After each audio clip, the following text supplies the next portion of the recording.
Homeopathic medicine कहाँ से पढ़ना है अगर आपको डाउट है, ठीक है। अगर आप फर्स्ट ईयर में हो बीएचएमएस के और आपको पता नहीं है कि है ना होम्योपैथिक मटेरिया मेडिका मुझे कहाँ से पढ़ना चाहिए, या फिर आप लास्ट ईयर में हो और आपके पास सिर्फ और सिर्फ रिवीजन का वक्त है और आपको पता नहीं है, आप कंफ्यूज हो कि कहाँ से पढ़ूं, कौन सी बुक ऐसे यूज करूं कि है ना उसमें मुझे ज्यादा से ज्यादा शॉर्टकट्स मिल जाए, ज्यादा से ज्यादा की पॉइंट्स मिल जाए, तो yes, this is the only one book you can be reading at the last point, या फिर I will be recommending you for the last revision, ये बुक recommend करूंगी मैं, ठीक है। So yes, I'm talking about James Tiggs book of Materia Medica, ठीक है। So yes, hi, this is Dr. Nisha and today we are going to reviewing this particular book from Dr. J.D. Patil, ठीक है।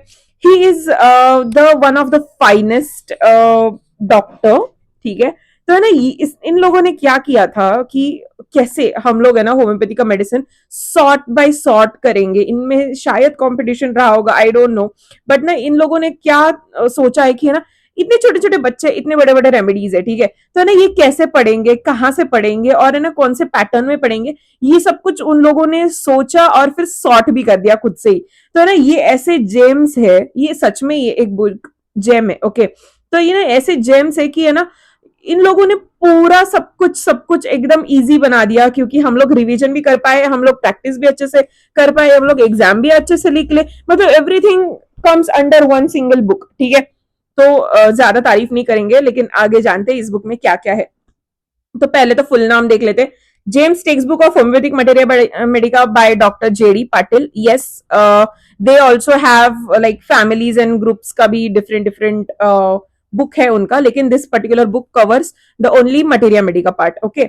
सो इसमें 3 section है। पहले तो पहला section है जिसमें बहुत सारा थियोरेटिकल पार्ट दिया गया है, दूसरा सेक्शन है जिसमें सारे होम्योपैथिक रेमेडीज दिए गए हैं, और तीसरा सेक्शन ऐसे है कि उसमें अपेंडिक्स मतलब सब कुछ ग्लॉसरी दिया है उन लोगों ने, फिर उन्होंने इंडेक्स भी दिया है, रफ इंडेक्स दिया है, डेफिनेशंस दिए हैं, बहुत सारी चीजें उन्होंने उसमें डाली है। और एक इम्पॉर्टेंट सब स्टूडेंट्स का एक बहुत इजी वाला या फिर है ना 2 मार्क्स को अच्छे से गेन करने वाला इंट्रोडक्शन आपका परफेक्ट हो जाएगा, ऐसा उन्होंने चार्टिंग दिया इसके बुक के लास्ट में, ठीक है। तो वो भी मैं आपको दिखाने वाली हूँ। तो पहले तो इस बुक में ना मैं थ्योरेटिकल पार्ट के बारे में बता देती हूँ। जो फर्स्ट ईयर में सेकेंड ईयर में जो थ्योरेटिकल क्वेश्चंस आते हैं 5 मार्क्स के लिए, 10 मार्क्स के लिए, वो सारे के सारे इस बुक में कवर्ड किए गए। एक भी ऐसा क्वेश्चन नहीं कि जो है ना 5 मार्क्स के लिए नहीं पूछा जाता और वो इस बुक में कवर्ड नहीं है, बिल्कुल भी ऐसा नहीं हो सकता, क्योंकि सब कुछ scope of homoeopathy, limitations of homoeopathy, imponderabilia का details, what is drug proving, फिर इन्होंने ना टंग का डिफरेंट चैप्टर दिया है, फिर डिजायर्स का डिफरेंट चैप्टर है, एवर्जेंस का डिफरेंट चैप्टर है, स्टूल का डिफरेंट चैप्टर है, different they had given you different की नोट्स। इन्होंने ट्रायोस भी बहुत सारे दिए, मतलब एक ही बुक में आपको सब कुछ मिलेगा, सब कुछ, ठीक है। तो है ना ऐसे उन्होंने सेक्शन 1 में दिया है। सेक्शन 2 में उन्होंने रेमेडीज डिफरेंशिएट किए है, बहुत सारे रेमेडीज दिए, और रेमेडीज भी ऐसे दिए कि उन्होंने ऊपर ये की पॉइंट्स दिए, उसके बाद उन्होंने इंट्रोडक्शन दिया है, फिर वो सोर्स कहां से हुआ है, ये सब कुछ उन्होंने डिटेल में जाके लास्ट में मोडालिटीज दी है, मतलब everything is given very finest detailing के साथ दिया है उन्होंने, ठीक है। और ग्लॉसरी तो आप पूछो ही मत, मैं आपको है ना ऐसे ऐसे एक एक सेक्शन दिखाती हूँ, ठीक है। तो अभी हम लोग देखेंगे फर्स्ट सेक्शन। तो फर्स्ट सेक्शन में देखो, ये जैसे यहाँ पे मैंने बोला आपको कि है ना what is homeopathic materia Medica इन्होंने दिया है, फिर इन्होंने कैसे ये सब कुछ डिटेल में ना बताया, व्हाट इज होम्योपैथी है, what is source of homeopathic drugs है, एवरीथिंग इज गिवन। लाइक कितने चैप्टर्स है, I count it for you, हाँ 41 चैप्टर्स है। मतलब देखो, फियर, टंग, डिस्चार्ज, बायोकेमिक मेडिसिन का भी उन्होंने इंट्रोडक्शन दिया, उन्होंने मेडिसिन भी दिए, थर्मल्स कोई नहीं देता भाई, थर्मल्स भी दिए इन्होंने, ठीक है। और रेमेडीज के बारे में अगर हम लोग देख लेते हैं ना, रैंडम कौन सा भी रेमेडी हम लोग है ना अभी चूज करते हैं, ठीक है। तो ये देखो, ये रेमेडी हम लोगों ने रैंडमली चूज किया है, ठीक है। तो इस रेमेडी का ऊपर का पार्ट देखो, इन्होंने की पॉइंट्स दिए, ये की पॉइंटर्स है इसके, ठीक है। उसके बाद इन्होंने सोर्स दिया है, सिनोनिम्स मतलब कॉमन नेम दिया है, फैमिली, प्रूवर, थर्मल्स दिए एक ही इसमें, मतलब आप रिवीजन करने में भी आपको बहुत इजी जाएगा, एआईपीजीटी के स्टूडेंट्स हो उनको भी ये इजी जाएगा।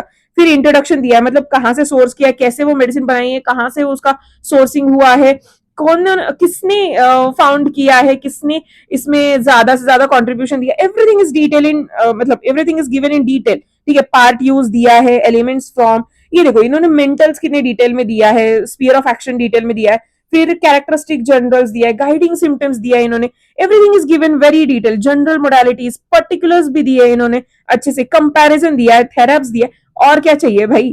ठीक है, ये इन्होंने हो गया, ये हो गया रेमेडीज का सेकंड पार्ट। तो सेकंड पार्ट में इतना सब कुछ दिया है, इतना अच्छा सा रेमेडी अगर डिस्क्राइब किया है तो आप क्यों नहीं लिख पाओगे एग्जाम में, राइट। तो आप है ना ऐसे भी आपको आंख बंद करके अगर ये बुक ले लिया, अगर आपने ये बुक सॉर्टेडली कर दिया ना, तो आप रेमेडी अच्छे से लिख पाओगे और आपको अच्छे मार्क्स मिल भी जाएंगे। ओके, लेकिन अच्छा मार्क्स मिलना इज नॉट अ एम, अच्छा रेमेडी लिखना is not a aim, practice करनी है आपको भाई। तो अभी आप प्रैक्टिस करोगे, प्रैक्टिस में जब उतरोगे तो है ना आपको बहुत सारी डिफिकल्टीज आने वाले, तो उन्होंने उसका भी सोल्यूशन दिया है, उसका भी स्टडी आपको दिया है। तो ये स्टडी पार्ट 3 में दिया है।